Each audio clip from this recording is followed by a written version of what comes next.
Hello, welcome to another IELTS video. In this video, I would like to share with you 10 ways you can prepare for your examination without having to spend any money, which I'm sure is a nice change for many of you, as I know IELTS students often need to spend tremendous amounts of money in preparation for their examination. If you find this video helpful, you may wish to visit my website at englishryan.com. I was also hoping that if there's any extra tips that you feel have worked for you in preparation for your examination, that you may wish to share them in the comments section of this video. So let's get to our first tip. My first of 10 tips is for students to get into podcasts. There are literally tons of free podcasts available online, and many of them focus on IELTS prep.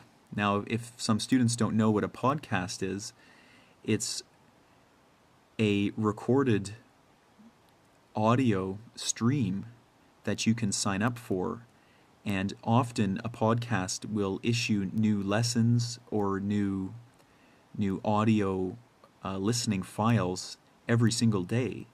So if you're perhaps if you're commuting back and forth to work, this doesn't mean that you're studying for your IELTS exam needs to stop. You can listen to podcasts and continue studying during these sort of idle periods of time.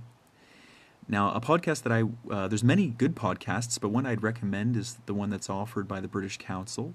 So you may wish to search their website to find it. It's called the Professionals Podcast, and often they include many pieces in preparation for the IELTS examination. The other good thing about them is they also provide a transcript of all the lessons that they offer, which I think is very helpful to students. So that's my first tip. Get into podcasts. I think that's an absolutely vital step for students hoping to do well on their examination. Now, my second tip is to recite speeches. Now, I know this might seem kind of unorthodox, but there are many recorded speeches available online that you can download. And in addition to these, you can download the script for each speech. And so these might be historical speeches. I have a picture of Winston Churchill here. It could be a current speech, such as the State of the Union address that's given by the President of the United States every year, or even something maybe entertainment related. So here you see the opening speech at the Academy Awards. Now, a lot of teachers suggest that their students simply listen to these speeches, and I think that that's helpful, but to really benefit you to the full extent, I would suggest that you get a transcript of the speeches and mimic the speaker as they're speaking. So that's, this could involve a lot of play, pause, rewind, play again, pause, play again, respond, repeat what the speaker is saying, repeat, and you will find that your language will become much more fluent, and I guarantee that you will learn a ton of new vocabulary following this strategy. So that's number 2, recite speeches. Number 3, I suggest students get into Western songs. Now, some people might disagree with this and think that there's too much slang in a lot of Western songs, and perhaps that's true in a lot of the newer stuff that's out. But if you look at some older English songs, particularly from bands such as the Beatles, I think you can learn a lot of English colloquialisms and various phrases and word usage that I think could act as a helpful tool to you.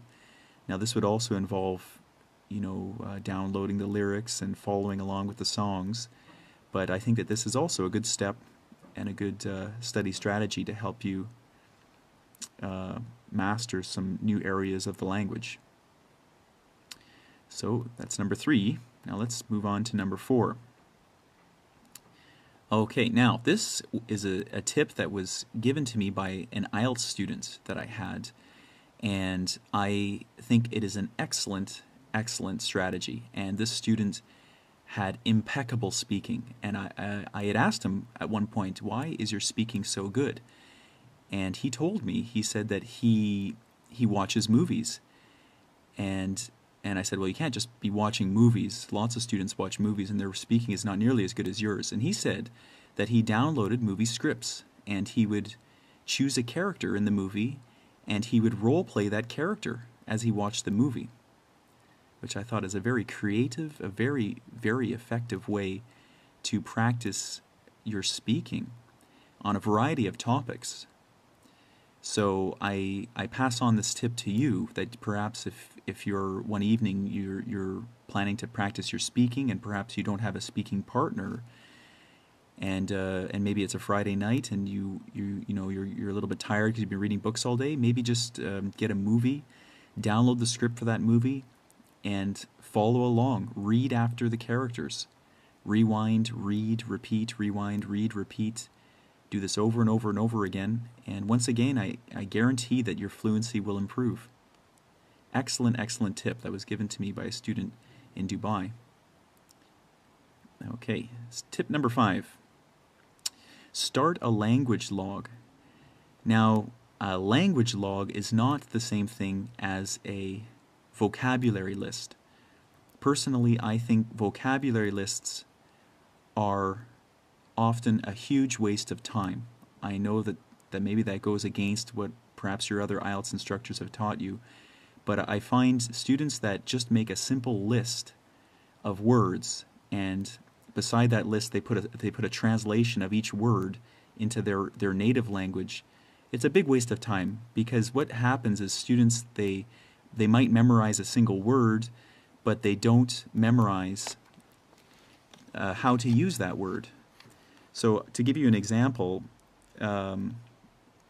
recently I had a student that came to me, and I guess they had learned the word honesty, which they were kind of a basic level student, and they weren't using it properly.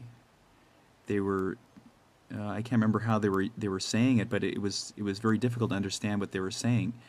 And when I looked at the way that they were studying, honesty was one of the words that was in a big long list of vocab that they had. And so I told them, where did you see this word for the first time? And they said, well, I saw it in a book I'm reading. And I said, well, why didn't you write down the context? Why didn't you write down the phrase that this word was presented to you in? And they said, oh, I knew what the sentence meant, but I just didn't know what this word meant. Well, I think that the strategy that we should be following here is that we shouldn't just be writing the words down in whatever, logs that we're making of new parts of the English language that we're learning. I think here the best thing would be to include this in a phrase, such as, so if the phrase was maybe his honesty was his best trait. Oh, sorry, I've got a mistake here. Okay, his honesty was his best trait. So when we see this, if this was the phrase we saw in the book that we were reading, then we should take down the whole phrase. Write the entire thing in your log. Don't just write the word honesty. And when you go back to this log later, you can see in context how the word is used. So my tip number 5 is to start a language log, not just a list of vocabulary words, but a real log about how words and phrases are used. Okay, tip number 6. Write letters and emails. I once had a student who was very proactive they were proactive in environmentally related issues. So they were very into the whole global warming phenomena that's going on. And they would write a letter or an email every single day to an organization somewhere around the world, an English organization. And one good thing for them was that they were training for the general examination. So writing letters was a part of was what they were supposed to be practicing anyways. So this was, for them, it was good practice. And often the letters that they wrote to people were replied to. So not only are you practicing your writing when you write letters to people, but a few days later, maybe a week later, you might get a response from somebody. And I think that that's helpful to kind of get you more engaged in the language and how to use it to communicate with other people. So you don't have to write to environmental companies and agencies, but perhaps you could write to some organization that you feel connected to in some way, or that you feel is interesting, and then you'll receive some reply, I'm sure, back. So my tip number 6 is to write letters and emails to English organizations. Okay, let's move on. Tip number 7, record yourself. I'm always surprised in my classes when I ask who's been recording themselves when they're practicing to speak, and nobody raises their hand. It's absolutely imperative that you record yourself. Listen to your sound. You'd be surprised how often you can pick out little mistakes. I know many of you that are studying at a higher level know instantly when you hear another person who's speaking English but is not a native speaker. Right? When you listen to them, you can hear it. You can hear their accent. And so that you can hear where they're mistaken in certain areas. So record yourself, listen, and check to make sure that you feel that you're saying things as strongly as you can.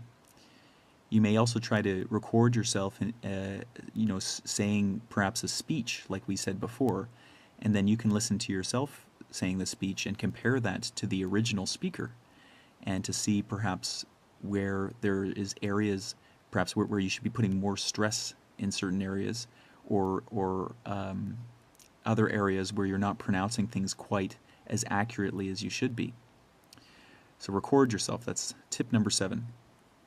Tip number 8, language exchange. Very important. Now, this is often a difficult thing to do, especially I know some of you are perhaps not living in an English-speaking country, or perhaps you're in some part of the world where nobody speaks English. For example, I've been to many cities in China where I don't think anybody speaks English at all, or very, very little English.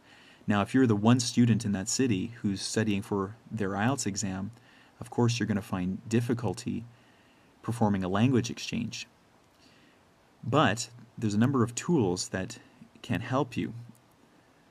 For one, if there's a university in your area, you may wish to contact them, contact their language department, and see if there's any organization or anybody that they can hook you up with that can help you find a language exchange partner. And if there isn't, leave your name with them and try to find people that you can communicate with. I think that speaking with another person, especially speaking in this case with a native English speaker, is something that cannot be replicated in any other way. You cannot learn that from a textbook. You cannot learn that by watching BBC. It's absolutely vital. Now, if you really can't find anybody, you might want to try a tool like Skype. And if you speak a language that's in demand today, perhaps such as Chinese or French or Arabic or Russian or Japanese, or a variety of other languages that native English speakers may be interested in learning, try to find somebody that would be interested in exchanging languages with you. I think Skype is a wonderful tool for that. Okay, so that's tip number 8. Tip number 9. Read for enjoyment before bed. I know a lot of students that are reading their Cambridge-issued IELTS material, and they're reading other IELTS-related material, and then before they go to bed, they read more IELTS-related material, and they're bored. And I don't blame you. I would be bored too if I was reading that all the time. I think that relaxing doesn't necessarily mean that you have to stop studying. You can just start reading more material that you're interested in that is also written in English. So, for example, some traditional English stories. I have the book Gulliver's Travels up on the screen here. These sorts of stories, they're fun to read, and they will present to you perhaps some colloquialisms you weren't aware of, or certain phrases that you didn't know. If you want to keep up with current events, maybe read an English newspaper or a popular magazine. I would suggest avoiding magazines that perhaps are a little bit too visual, maybe with too many pictures, like those British tabloids or American tabloids for that matter. But I think magazines such as Wired or science-related magazines or medical-related magazines, I think these are great tools if you're interested in that sort of thing to read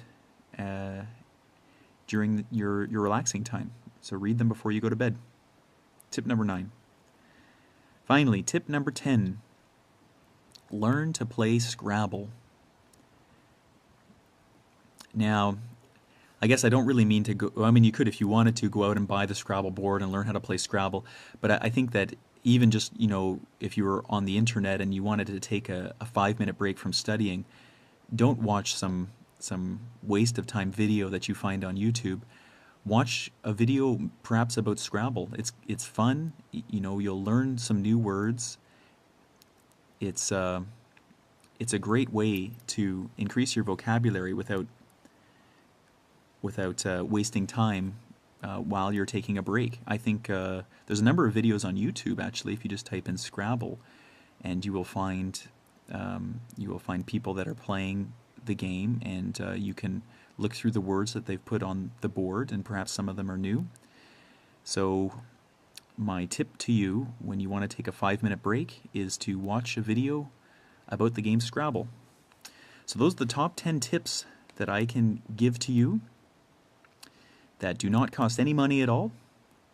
And like I said at the beginning of the video, if you're interested to share your own, please leave your comment below in the comment section of this video, and perhaps we can start a bit of a dialogue about the methods that we're using to study for our examination. I hope that video was helpful. Good luck in your studying.